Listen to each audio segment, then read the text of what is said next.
Sandra madam, ഞാൻ മാഡത്തിനെ... please Rajaram sir, സാധാരണ നമ്മൾ ക്ലയന്റ്സിനോട് എക്സ്ക്യൂസ് പറയാറുള്ളത് പോലെ എന്നോട് സംസാരിക്കണമെന്നില്ല, പ്ലീസ്. ഞാൻ സാറിന്റെ കോളിന് വേണ്ടി കാത്തിരിക്കുകയായിരുന്നു. സാർ വിളിച്ചില്ല. ഓഫീസിൽ നിന്ന് പുറത്തായ ശേഷം എന്റെ കാര്യത്തിൽ ആർക്കും ഒരു താല്പര്യം ഇല്ലാതായി, രാജാറാം സാറിന് പോലും. അതാ ഞാനിപ്പോ മനസ്സിലാക്കുന്നത്. പ്ലീസ് തെറ്റിദ്ധരിക്കരുത് സാന്ദ്ര മാഡം. സത്യത്തിൽ തെറ്റെന്റെ ഭാഗത്താ. ഞാൻ വിളിക്കാൻ മറന്നുപോയി. I am sorry. ഒറ്റയ്ക്ക് വീട്ടിലിരുന്ന് ഇതുപോലെ ആവശ്യമില്ലാത്തതൊന്നും ചിന്തിച്ച് തല പുണ്ണാക്കരുത് മാഡം. നാളെ മുതൽ മാഡം ഓഫീസിലേക്ക് വരൂ. എല്ലാം ഓക്കെ ആവും കാര്യങ്ങൾ.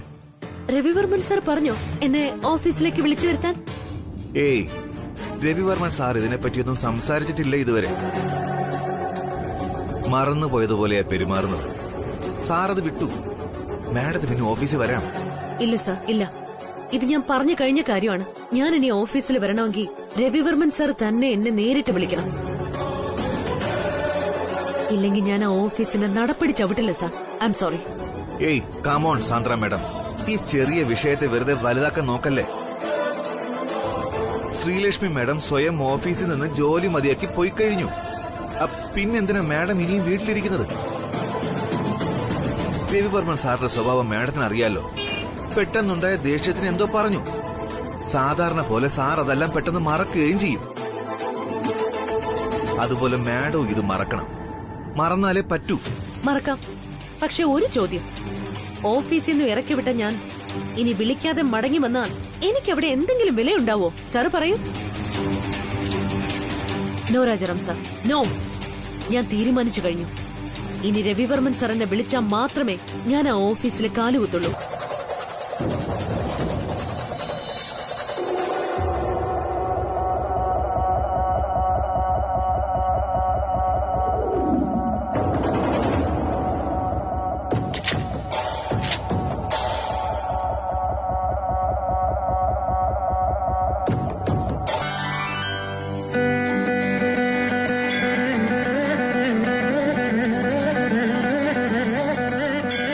പ്രാർത്ഥനയിലും താഴ്മയുണ്ടാകണം മകളെ, വിനയം.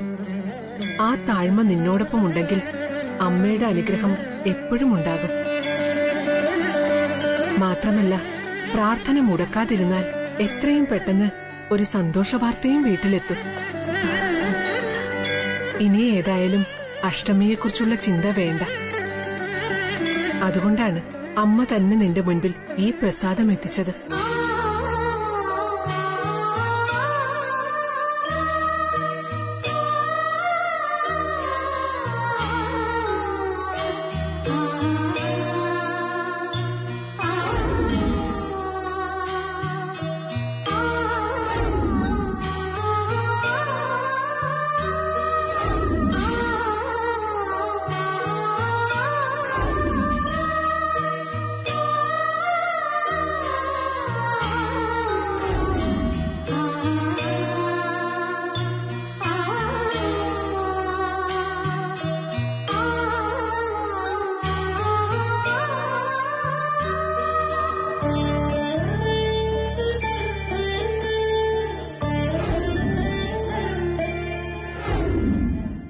എന്റെ കഷ്ടപ്പാട് സങ്കടവും പറഞ്ഞുകൊണ്ട് ഒരിക്കലും വരില്ല ഞാൻ സാറിന്റെ അടുത്തേക്ക്. ഇതെവിടെയെങ്കിലും വെച്ചേക്കോ.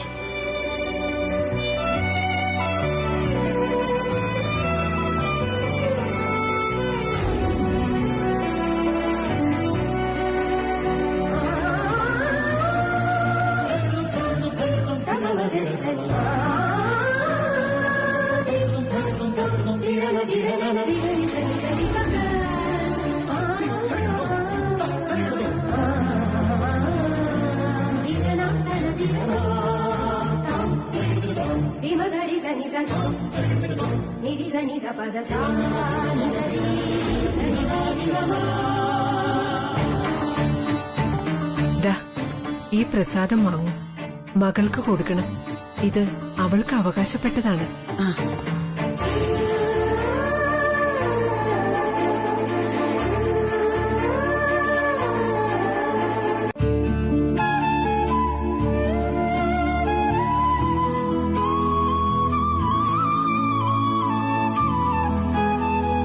എന്റെ മനസ്സിലുള്ള ആഗ്രഹങ്ങൾ പറയാനാ ഞാൻ നിന്റെ അടുത്തേക്ക് വന്നത്. പക്ഷേ നീ നിന്റെ മനസ്സിലുള്ള ആഗ്രഹങ്ങൾ ഒളിപ്പിച്ചു വെച്ചിട്ട് എന്നോട് കള്ളം പറയുകയായിരുന്നു. എന്നെ സംസാരിക്കാൻ സമ്മതിക്കാതെ നീ പറഞ്ഞു തീർത്ത ഓരോ വാക്കുകളും കള്ളമായിരുന്നു എന്ന് എനിക്കറിയാം. ഇനി എനിക്ക് തെറ്റി നിന്റെ വാക്കുകൾ സത്യമാണെങ്കിൽ വിധി നമ്മളെ ഒരിക്കലും ഒന്നായി ചേർക്കില്ല. പക്ഷെ നീ പറഞ്ഞത് കള്ളമാണെങ്കിൽ വിധി തീർച്ചയായിട്ടും നമ്മളെ ഒന്നിപ്പിച്ചിരിക്കും. ഇനി ഞാനെല്ലാം കാലത്തിന് വിട്ടുകൊടുക്കുകയാണ്. കാലം തന്നെ എല്ലാത്തിനും തീരുമാനമെടുക്കട്ടെ. കാലം തെളിയിക്കട്ടെ നമ്മുടെ പ്രണയം സത്യമാണോ അല്ലയെന്ന്.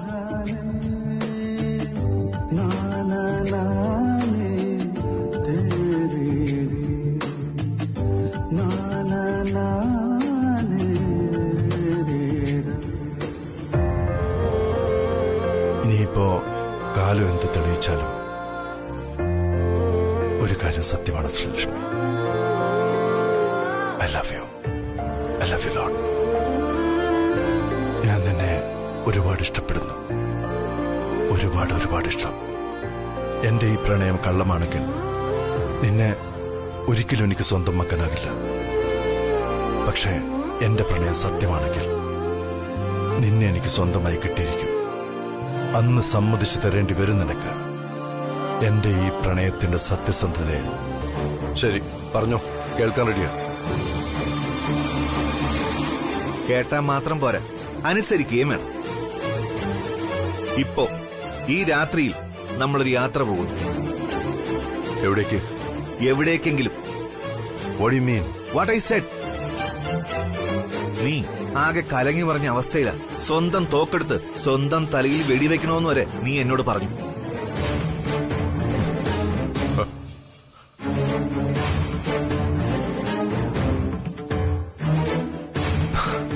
That was a joke. നീ അത് മനസ്സിൽ വെക്കണമെന്നില്ല. സോറി.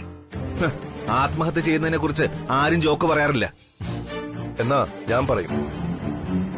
മൊത്തം കലങ്ങിക്കിടക്കണമെന്നല്ലേ നീ ഇപ്പൊ പറഞ്ഞത്. That is true. പക്ഷേ എന്റെ മനസ്സിനെ തെളിയിച്ചെടുക്കാൻ നിന്റെ ഈ യാത്ര പോക്കൊണ്ടൊന്നും പറ്റില്ല. It is deep rooted and strictly personal.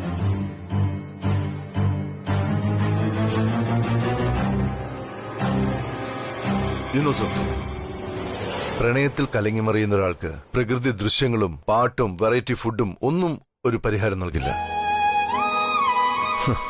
ചില മണ്ടന്മാര് താടി വളർത്തി കള്ളും കഞ്ചാവ് ഓടിച്ച് നടക്കും. All these are of no use at all. പ്രണയത്തിന്റെ ഉള്ളം കലങ്ങലിന് പ്രണയം മാത്രമേ തെളിനീർ നൽകുകയുള്ളൂ. And that's out of your control. ഒരു ജോലി പോയാൽ മറ്റൊരു ജോലി. അവള് ജനിച്ചപ്പോ തന്നെ വർമ്മൻ ഗ്രൂപ്പിൽ ജോലി ചെയ്തോളാന്ന് നേർച്ചോ നേർന്നിട്ടില്ലല്ലോ. അവളിങ്ങനെ ഓരോന്ന് കാണിക്കുന്നതിന്റെ കാര്യം മറ്റൊന്നാ. അത് നിനക്ക് മനസ്സിലാവില്ലെങ്കിലും എനിക്ക് മനസ്സിലാവും. എന്തോന്ന് മനസ്സിലാവൂന്ന് നിങ്ങൾക്ക് ഒന്നും മനസ്സിലാവില്ല. ഒന്നും.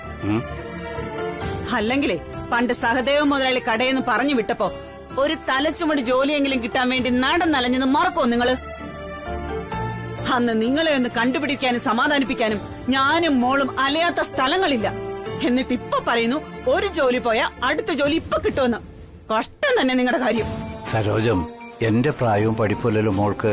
അവളുടെ വിദ്യാഭ്യാസ യോഗ്യത അനുസരിച്ച് മതി. ഇനി മറുപടി പറഞ്ഞ് വിഷയം വലുതാക്കണമെന്നില്ല. ഒന്നാമതേ ഇന്ന് അഷ്ടമിയാ. മോൾക്ക് അസുഖം വരുന്ന ദിവസം. നിങ്ങൾ പോയി അവളോട് അമ്പലത്തിൽ ചെന്ന് പ്രാർത്ഥിക്കാൻ പറ. നടക്കട്ടെ, ചെല്ല്. ശരി ചേച്ചി. എന്താ മോളെ, സുഖമല്ലേ? സുഖാണെങ്കിലേ. ആന്റി, ഞാൻ പോയിട്ട് വരാമേ. ശരി.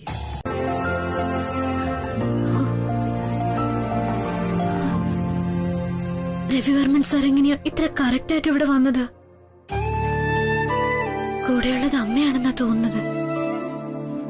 നമ്മുടെ മനസ്സിൽ നമ്മൾ എന്താഗ്രഹിക്കുന്നുവോ അത് ഉടൻ നടക്കാറുണ്ടെന്ന് പറയുന്നത് സത്യമാണെന്ന് മനസ്സിലായി. രവിവർമ്മൻ സാറ് എന്റെ മനസ്സിൽ ആഴത്തിൽ പതിഞ്ഞു കഴിഞ്ഞതാ. സാറിനെ മറക്കാനോ അകലാനും എനിക്ക് ഈ ജന്മത്തിൽ കഴിയില്ല. ഒപ്പം അച്ഛനെ വേദനിപ്പിക്കാനും. ഞാനിനി എന്താ ചെയ്യേണ്ടേ? എന്താ ചെയ്യരുതാത്തത്? ഒന്നും മനസ്സിലാവുന്നില്ലല്ലോ എന്റെ ദൈവങ്ങളെ.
ഏയ്,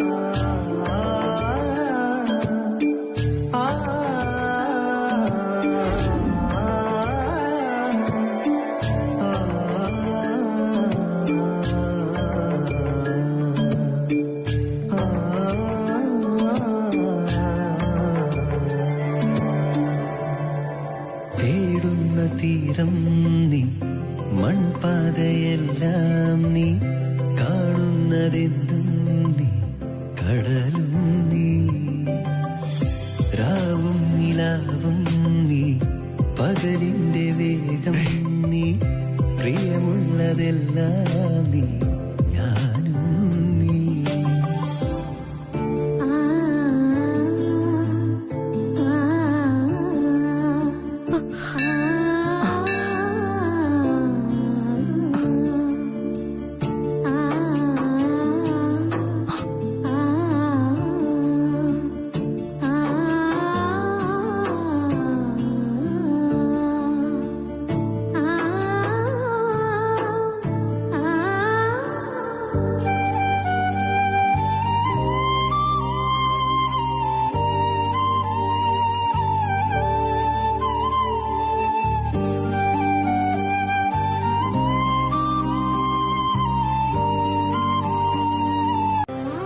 അല്ല, നീ എന്തോ വലിയ സന്തോഷത്തിലാണെന്ന് തോന്നുന്നല്ലോ. ഗുഡ് നൈറ്റിനോടൊപ്പം വേറെ വല്ല വാർത്ത കൂടി പറയാനുണ്ടോ നിനക്ക്? ഏയ്, അങ്ങനൊന്നുമില്ലമ്മേ. എന്നാലും ഗുഡ് നൈറ്റിനൊപ്പം അമ്മയ്ക്കൊരു താങ്ക്സും പറയണമെന്ന് വിചാരിച്ചിരുന്നു, ബോണസ് ആയിട്ട്. താങ്ക്സോ? അതെന്തിനാണെന്ന് മനസ്സിലായില്ല. അമ്മ ഇന്ന് എന്നെ അമ്പലത്തിൽ കൊണ്ടുപോയില്ലേ, അതിന് തന്നെ. ആഹാ, അത് കൊള്ളാലോ. ആദ്യം അമ്പലത്തിലേക്ക് വരുന്നില്ല എന്ന് പറഞ്ഞ നീയാ, ഇപ്പൊ താങ്ക്സ് പറയുന്നു. ആ, ഇതാ പറയുന്നത് ദൈവത്തിന് ശക്തിയുണ്ടെന്ന്. അതെ അമ്മേ, ദൈവത്തിന് ശക്തിയുണ്ട്. അദ്ദേഹമാണ് എവിടെ എന്ത് എപ്പോൾ എങ്ങനെ സംഭവിക്കണമെന്ന് നിശ്ചയിക്കുന്നത്. അത് സംഭവിക്കുക തന്നെ ചെയ്യുമെന്ന് ഞാൻ വിശ്വസിക്കുന്നു. രവി രവി അമ്മേ, എന്നാ പിന്നെ നീ നിന്റെ സന്തോഷത്തെ തന്നെ നിക്ക്. നമുക്ക് രാവിലെ കാണാം. Good night. ഗുഡ് നൈറ്റ് അമ്മേ, കാണാം രാവിലെ.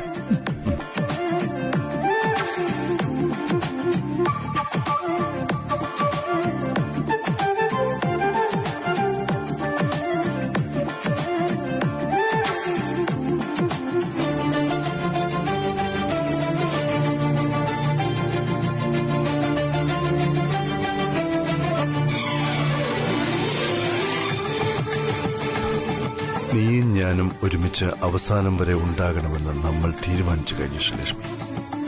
നമ്മളല്ലാതെ തീരുമാനിച്ചത് ദൈവം തന്നെയാണ്, സാക്ഷാൽ സർവേശ്വരൻ.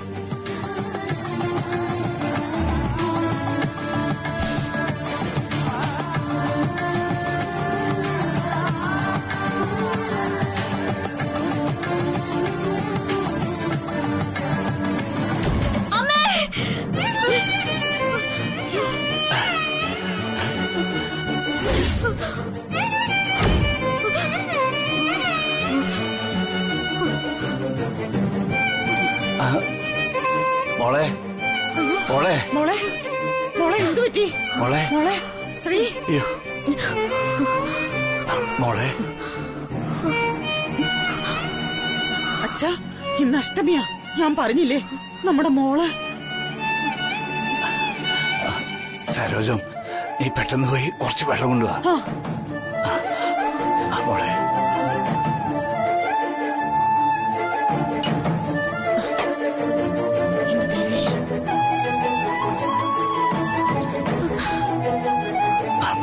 പേടിക്കണ്ട.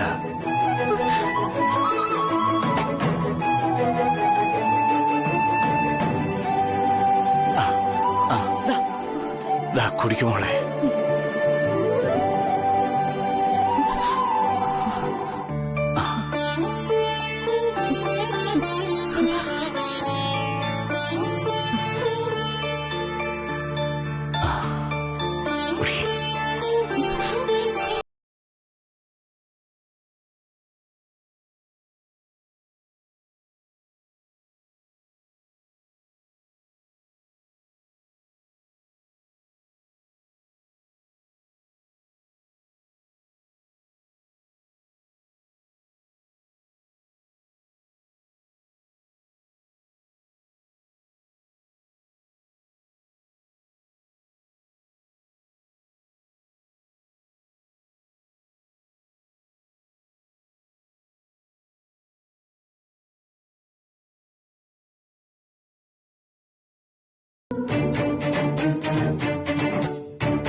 നിങ്ങളല്ലേ പറഞ്ഞത് കമ്പനിയിലെ ജോലി ഉപേക്ഷിച്ച എല്ലാം ശരിയാകുമെന്ന്?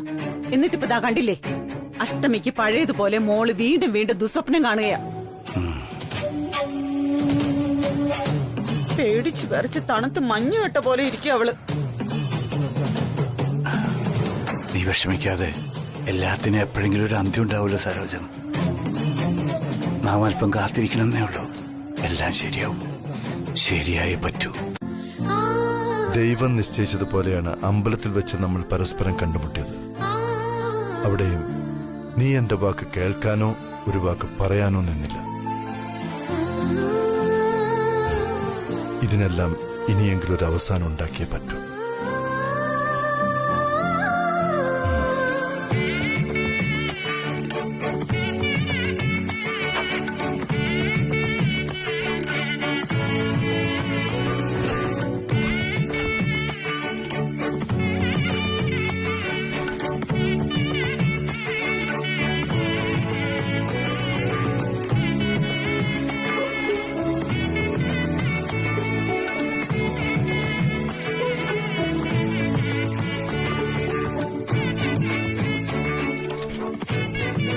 ഒന്നായി ഒഴുകിയ നമ്മൾ രണ്ടായി പിരിഞ്ഞിട്ടിപ്പോ നാളുകളായി. വീണ്ടും നമ്മൾ ഒന്നായി തീരാനുള്ള ഒരേ ഒരു വഴിയാണ് ഈ കടലാസിലുള്ളത്. ഒരവസാന ശ്രമം. നീ തന്ന് ഞാൻ നട്ടുവളർത്തി വിരിഞ്ഞ മുല്ലപ്പൂക്കൾക്കൊരു സത്യമുണ്ടെങ്കിൽ, നീ ഞാനും ഒരുമിച്ച് തൊഴുതു പ്രാർത്ഥിച്ച ദൈവങ്ങൾക്കൊരു ശക്തിയുണ്ടെങ്കിൽ ഈ ശ്രമം വിജയിക്കും. അതല്ല നടക്കുന്നെങ്കിൽ എല്ലാം ദൈവം തീരുമാനിക്കട്ടെ.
സാറോ? നമസ്കാരമുണ്ട്. Good morning. സാറെന്താ സാറേ ഈ സമയത്ത് ഇവിടെ?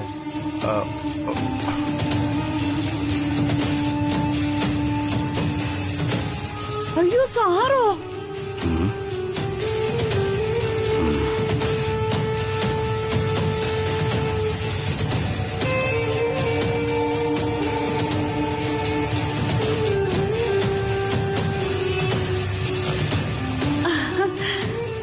സാറിതെപ്പോ വന്നു? ഇതെന്താ നിക്കുന്നേ? വാ സാർ, ദാ ഇങ്ങോട്ടിരിക്കാം. സരോജം, നീ എന്താ കിടന്ന് വെപ്രാളപ്പെടുന്നത്?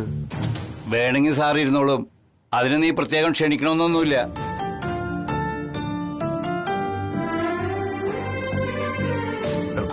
സോറി, ശ്രീലക്ഷ്മിയുടെ അച്ഛന് ഇപ്പോഴും എന്നോട് ദേഷ്യമാണെന്ന് തോന്നുന്നല്ലോ. എനിക്കെന്തിനാ സാർ സാറിനോട് ദേഷ്യം? ഇല ചെന്ന് മുള്ളിൽ വീണാലും മുള്ളി ചെന്ന് ഇലയിൽ വീണാലും ഇലയ്ക്കുള്ള ദോഷം വരാൻ.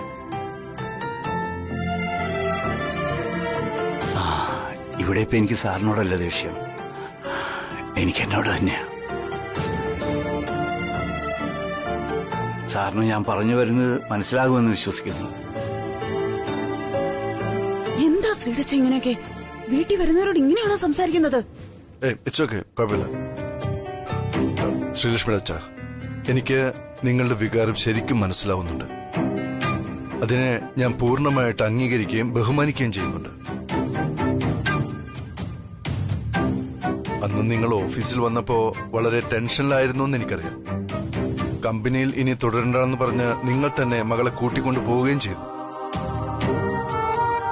പക്ഷേ കമ്പനിയിൽ നിങ്ങൾക്കറിയാത്ത ചില റൂൾസ് ആൻഡ് റെഗുലേഷൻസ് ഉണ്ട്. ഒരു എംപ്ലോയി രാജിവെക്കുന്നതിന് മുമ്പ് 3 മാസത്തെ നോട്ടീസ് പീരീഡ് നൽകിയിരിക്കണം എന്നാണ് ഒരു നിയമം. അത് നൽകാത്ത സ്ഥിതിക്ക് ശ്രീലക്ഷ്മി 3 മാസം കൂടി കമ്പനിയിൽ ജോലിയിൽ തുടരേണ്ടി വരും. ഇപ്പൊ ഓഫീസിൽ വരുന്നില്ല എന്ന് പറഞ്ഞ് മാഡം വീട്ടിലിരിക്കുക. വരുന്നില്ലെങ്കിൽ വരണ്ട, അല്ലാതെ ഞാനെന്ത് പറയാനാ? സോറി രവി, നീ ഒന്നും അറിയാത്ത പോലെ ഇങ്ങനെ പറഞ്ഞു ഒഴിയരുത്. സാന്ദ്ര മേഡത്തിന് ഈ ഓഫീസ് അല്ലാതെ മറ്റൊരു ലോകമില്ല. അവരവരുടെ വ്യക്തിപരമായ കാര്യങ്ങൾ വരെ മാറ്റിവെച്ചിട്ടാണ് വർമ്മൻ ഗ്രൂപ്പിന് വേണ്ടി ജീവിതം ഒഴിഞ്ഞു വെച്ചിരിക്കുന്നത്. ഇത് ഞാൻ പറയാതെ തന്നെ നിനക്കറിയാം. നോക്ക് രാജാ, ഞാൻ അവളോട് ഓഫീസിൽ വരരുതെന്ന് പറഞ്ഞിട്ടില്ല. അവൾ ചെയ്ത വലിയൊരു തെറ്റിന് ഞാൻ ദേഷ്യപ്പെട്ടു, അത് സത്യം. അതിന് അവൾ ഇത്ര വാശി കാണിക്കേണ്ട ഒരാവശ്യമില്ല. താൻ ചെയ്തത് തെറ്റാണെന്ന് തിരിച്ചറിവുണ്ടാവുമ്പോ അവക്ക് സ്വയം ഓഫീസിലേക്ക് വരാവുന്നതേ ഉള്ളൂ. അതിന് ഞാൻ തടയില്ല. ഇനിയും അവൾക്ക് വേണ്ടി റെക്കമെൻഡേഷൻ ചെയ്യാനായിട്ട് നീ ഫോണിന്റെ കാശ് കളയണമെന്നില്ല. സമയമാകുമ്പോ അവള് വന്നോളൂ. നോ, നീ വിളിക്കാതെ അവര് വരില്ല Ravi. The matter is serious. നീ അവരോട് നേരിട്ട് സംസാരിച്ചാലേ ഈ പ്രോബ്ലം ഇനി സോൾവ് ആവൂ. സോറി, നീ ആ വിഷയം വിട്ടെ. എനിക്ക് ഇവിടെ നിന്നോടൊരു സന്തോഷ വാർത്ത അറിയിക്കാനുണ്ട്. ശ്രീലക്ഷ്മി ഉടൻ തന്നെ ഓഫീസിലേക്ക് മടങ്ങി വരികയാണ്. വാട്ട്? ആ കുട്ടി അവളുടെ അച്ഛൻ വന്നല്ലേ? ആ വിഷയമൊക്കെ കഴിഞ്ഞു. എന്താ, വിശ്വസിക്കാൻ പ്രയാസമുണ്ടല്ലേ? നീ ആ മോതിരം മടക്കി തന്നതോടെ എല്ലാം അവസാനിച്ചു എന്ന് കരുതി കാണും. എന്നാൽ ഒന്നും അവസാനിച്ചിട്ടില്ല രാജാറാം. ശ്രീലക്ഷ്മി ഉടൻ മടങ്ങി വരികയാണ് നമ്മുടെ അതേ ഓഫീസിലേക്ക്. വരുന്നത് പഴയ ശ്രീലക്ഷ്മി ആയിട്ടല്ല, രാജനന്ദിനി സാരീസിന്റെ ചീഫായിട്ടാണെന്ന് മാത്രം. രവി, എന്താ നീ പറയുന്നേ? പറയുന്നത് സത്യമാണ്. The chief of Rajanandini sarees department ഇനി ശ്രീലക്ഷ്മിയാണ്. ഓക്കെ?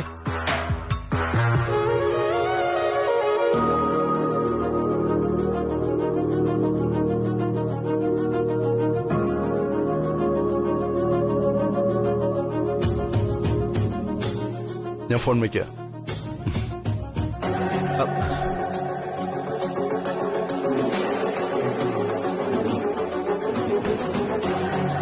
രവി ശക്തമായ തീരുമാനം എടുത്തു കഴിഞ്ഞു. സാന്ദ്ര മാഡം ഇനിയും ഓഫീസിലേക്ക് വന്നില്ലെങ്കിൽ വർമ്മൻ ഗ്രൂപ്പ് ഓഫ് കമ്പനീസിൽ നിന്ന് പുറത്താകുന്ന തീർച്ചയാണ്. ഉടനെ എന്തെങ്കിലും ചെയ്യണമല്ലോ. എന്ത് ചെയ്യാൻ പറ്റും?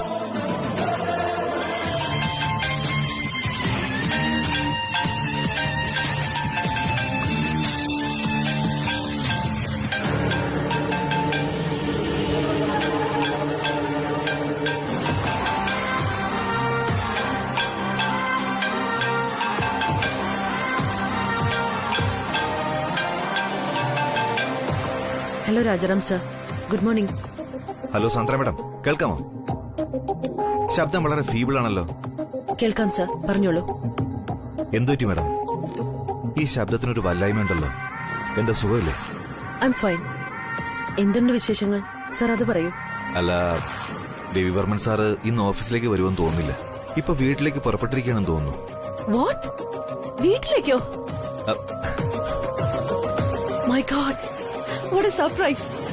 എനിക്കറിയാമായിരുന്നു രാജാറാം സർ, ഞാൻ ഒരു ദിവസം ഓഫീസിലില്ലെങ്കിൽ സാറിന് വിഷമമാവുമെന്ന്. ഇപ്പൊ പുറപ്പെട്ടിട്ടുണ്ടെങ്കിൽ ഒരു അരമണിക്കൂറിൽ സാർ ഇവിടെ എത്തുമല്ലോ. സോറി സാന്ദ്ര മാഡം, ഞാൻ പറഞ്ഞത് ആവേശത്തിനിടയിൽ മാഡം വ്യക്തമായി കേട്ടില്ലെന്ന് തോന്നുന്നു. രവിവർമ്മൻ സാറ് സാറിന്റെ സ്വന്തം വീട്ടിലേക്ക് പുറപ്പെട്ടു എന്നാ ഞാൻ പറഞ്ഞത്, മാഡത്തിന്റെ വീട്ടിലേക്കല്ല. Oh, I'm sorry Rajaram sir, ഞാൻ വെറുതെ തെറ്റിദ്ധരിച്ചു. I'm sorry. Don't be sorry Sandra madam. Actually ഞാനിപ്പോ വിളിച്ചത് മറ്റൊരു കാര്യം പറയാനാ.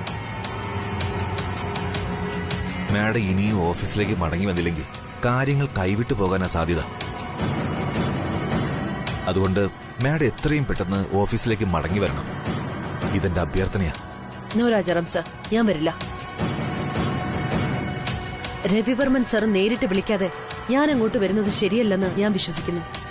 I too have my own self esteem. Sir അത് മനസ്സിലാക്കണം. പിന്നെ സാറിന് എനിക്കൊരു ഹെൽപ്പ് ചെയ്യാൻ പറ്റുന്ന എന്താന്ന് വെച്ചാ, സാറ് രവിവർമ്മൻ സാറിനോട് പറയണം, സാറ് വിളിക്കാതെ ഞാനിനി ഓഫീസിലേക്ക് തിരികെ വരില്ല എന്ന്. Okay, bye. See you Raja.